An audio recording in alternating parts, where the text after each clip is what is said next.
Now, this is the chart that's in your book on page 153. Thank you. That sounds, can't be 153. 149. This is 149 to the top of 150. Unfortunately, it straddles a page break there. But this one gets very confusing, and let me at least try to explain what's going on. This is the sort of thing where you probably mark for reference, because if you ever get stuck, rather than learn all this stuff, this is something where you just kind of look it up if you ever need it. But here's what I'm talking about, okay? Do you see what we're doing here? We're adding the same suffix, me, to all the possible forms of the verb. So while the object suffix is going to stay the same, the subject is going to change. He killed me, she killed me, you killed me, you killed me. Now look at what happens when we take the verb form katal and we're going to add to it the object suffix ani, which is me, right? In a sense, the only change we have here is the propretonic reduction from katal to ki talani. That we've already observed, and that isn't a real big problem. However, when we got to the third person, she killed, the verb form for she killed is katala. Do you understand what this column is doing? We're simply conjugating the verb. This is katal, katala, katalta, katalt, katalti. That should be old hat. All right? This is the, I'm on page 149 bottom. This is in parentheses in that chart on the bottom of the page. What happens to katala, which is the verb form she killed, when we add a suffix to it, is that comet's hey changes to pathak tau.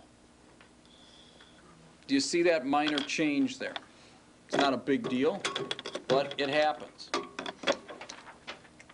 So that the comet's hey changes to pathak tau in the feminine.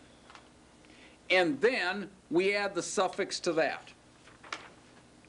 In this case, since it ends with that closed syllable, we simply add the suffix ni, there's no helping vowel, and we get kitalath ni. So you got katal, killed, ath, she, that's the remnant of the ah ending, she killed, and now the e ending, the ni ending, she killed me. Do you see what's going on here?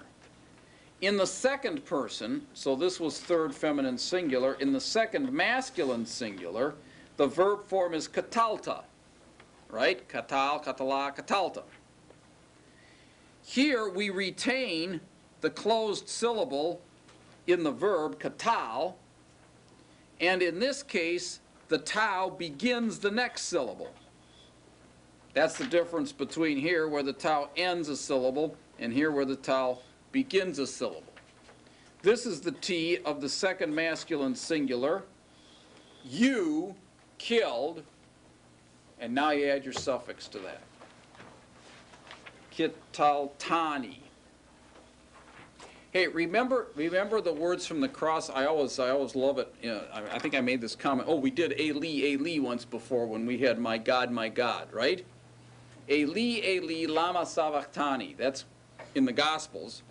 And it's one place where the lector, in reading the history of the Passion narrative that you get during Lent, has to know some Hebrew, or in this case, Aramaic. But that's this form.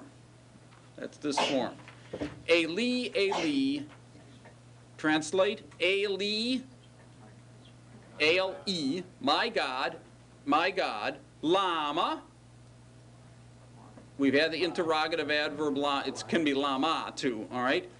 Why? Now, do you hear the verb form? You don't know the verb savach because it's an Aramaic verb and the Hebrew verb is azav there. But do you hear the tani ending? Zavach tani. That's this form right here. Kital tani. Do you hear the form?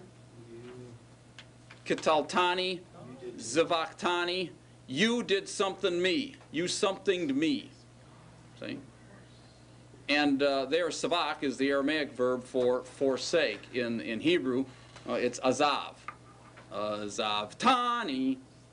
That's the same form. And you see the T there being added to an object suffix. Well, I thought it was interesting. It was good. Why isn't it comments at the end? Oh, the comments goes away and you add the linking vowel of the ending. Did I answer your question? So that if you break that into syllables, is it? Well, which comments are you talking about? Are you talking about this comments? No. Were you talking about this comments that I just erased? Yeah. Yeah. This vowel actually is replaced by the linking vowel of the suffix. Still an A vowel. So is it a closed syllable? Is that syllable closed and then E is the? No, it's an open syllable. Technically, this